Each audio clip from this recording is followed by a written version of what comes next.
Bismillahirrahmanirrahim. Assalamualaikum warahmatullahi wabarakatuh. Jumpa lagi dengan kami Saham Hijau, yaitu segala sesuatu tentang dunia investasi di pasar modal. Tapi sebelum itu jangan lupa untuk subscribe, like, dan komen agar channel kami terus berkembang. Pada kesempatan kali ini kita akan membahas yang namanya sektor cerah di pasar saham tahun 2023. Nah, ini hanya perkiraan kami. Ingat, kemungkinan betulnya 50%, tapi Anda boleh memandang lebih jauh alasan-alasan kami dan analisa kami. Perlu diketahui kalau Anda sudah lama di pasar modal, itu setiap tahun itu selalu ada sektor cerah penopang gerak daripada indeks harga saham gabungan. Contoh, pada masa COVID-19, sektor yang paling berjaya ketika itu adalah sektor kesehatan. Saham KF yang waktu itu dari 800 sampai 8000. Kemudian ada sektor energi yaitu batu bara. Setelah COVID, sekitar 6 bulan setelah itu batu bara luar biasa naik, energi dibutuhkan. Nah, pertanyaannya adalah apa sektor cerah di tahun 2023? Ya, ini analisa kami lebih jauh, semoga bisa tepat. Versi kami ada dua. Yang pertama adalah properti, dan ketika kami membuat video ini, sektor properti banyak yang sudah naik, ya, naiknya luar biasa. Anda bisa lihat AC, BES, kemudian Anda bisa melihat BSDE dan lain sebagainya.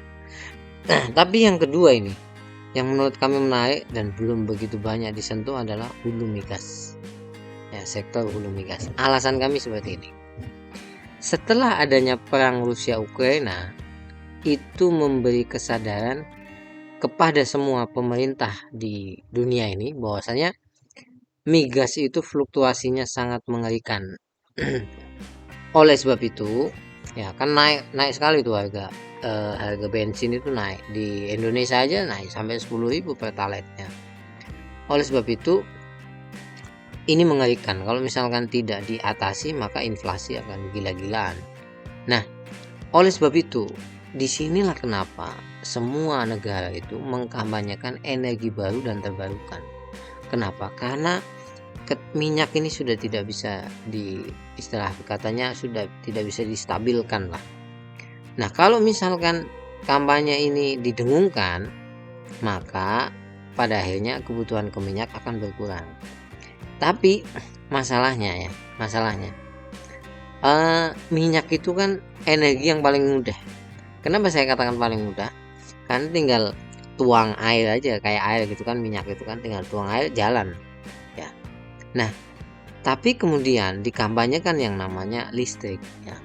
Listrik ini ekosistemnya cukup sulit loh, tidak semudah minyak, dan listrik butuh waktu pastinya. Makanya kenapa di Indonesia kampanye untuk energi baru gencar sekali, karena memang minyak ini luar biasa goncangan harganya. Kalau Anda ingat, maka di Indonesia ini ada subsidi motor listrik. Bayangkan, beli motor aja disubsidi. Kemudian ada minyak dengan komposisi 40% dari CPO dan lain sebagainya. Faktanya, kita lihat penjualan mobil aja ya, itu setiap tahun, ini kan data per bulan ya, setiap bulan aja ini naik loh. Ini dari 2022 sampai dapat yang terbaru itu 2022, penjualannya itu naik loh. Berarti kan kebutuhan bensin kan luar biasa tinggi. Belum motor, ini baru mobil ya, belum motor. Yang sekarang kalau Anda lihat di pom bensin semuanya antrinya sangat panjang. Adanya Pertashop itu belum mengatasi menurut kami. Yang berikutnya, ini data tentang bagaimana perbandingan konsumsi BBM dan produksi minyak mentah di Indonesia. Ingat, ini Indonesia. Konsumsinya itu yang ini, ya, naiknya luar biasa. Tapi produksi minyak mentah Indonesia, lihat, semakin tahun semakin turun, miris sekali. Makanya kebutuhan untuk impor itu sangat tinggi. Nah, kita bisa lihat ini, ya. Jadi nggak kebayang nanti tahun 2025 kayak mana, itu nggak kebayang. Oleh sebab itu, apa yang harus dilakukan oleh pemerintah selain mengkampanyekan listrik, selain mengkampanyekan subsidi listrik, ya pokoknya semuanya serba listrik, adalah yang paling cepat adalah mengaktifasi dan memperbanyak yang namanya aktivitas eksplorasi sumber baru. Itu udah nggak bisa ditolak lah, harus itu. Indonesia punya lahan yang luas, punya wilayah yang cukup luas, darat, laut, ya pasti banyak lah, tinggal seberapa kuat kita eksplorasi. Dan memang butuh modal yang sangat besar kan itu untuk eksplorasi. Nah, oleh sebab itu hulu migas ini akan menjadi sektor yang cukup hot. Fakta lain kita lihat. Ini berita yang kami dapat pada awal-awal tahun 2023. Jadi SKK Migas ya, Satuan Kerja Khusus Pelaksana Kegiatan Usaha Hulu Minyak dan Gas Bumi (SKK Migas) mengungkapkan bahwa nilai investasi di tahun 2023 ditargetkan mencapai US 15,5 miliar. Ini investasi ini naik sampai 26% dari tahun sebelumnya. Jadi kenaikannya gila-gilaan yang di Indonesia. Kalau di luar negeri setahu saya kenaikan eksplorasi ini 6,5%-an lah.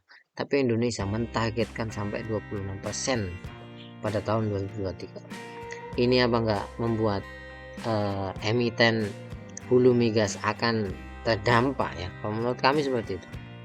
Faktanya ini ada beberapa emiten hulu migas sih, tapi kalau saya yang diulas di sini ada namanya Elsa dan Apex ya, kodenya itu Apex Indo, Elnusa.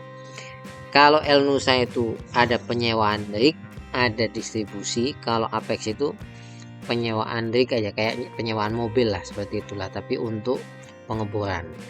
Nah, ini Apex sama Elsa. Kita lihat laba di kuartal 1. Lihat labanya.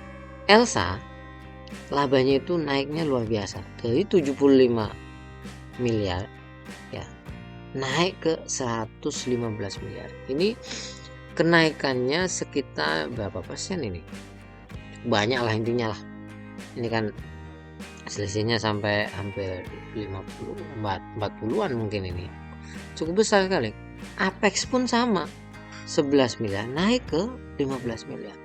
Jadi menurut kami ini cukup menggiurkan lah ya.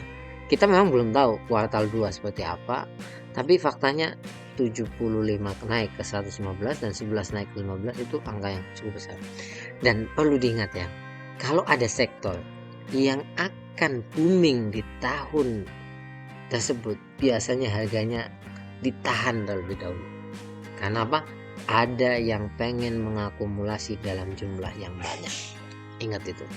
Dan Anda bisa cek harga daripada dua saham ini. Itu secara valuasi masih di bawah. Ya. Apakah benar hulu migas akan berjaya? Nah, namanya analisa ya, namanya aja analisa. Bisa benar, bisa salah. Ya. Tidak ada yang mengatakan benar, apalagi di pasar modal, semuanya sangat dinamis. Menurut kami bisa jadi hanya 50% kebenaran dari ini, tapi kalau Anda ingin menganalisa sendiri silahkan. Dan sektor hulu migas banyak sahamnya, tidak hanya Elsa dan Apex, ada Ruis, ada juga Wins dan lain sebagainya. Jadi bisa dipilih, ini hanya contoh, saham dua ini hanya contoh. Terima kasih banyak, sampai ketemu lagi. Jangan lupa untuk subscribe, like, dan komen. Semoga saham Anda selalu hijau. Assalamualaikum warahmatullahi wabarakatuh.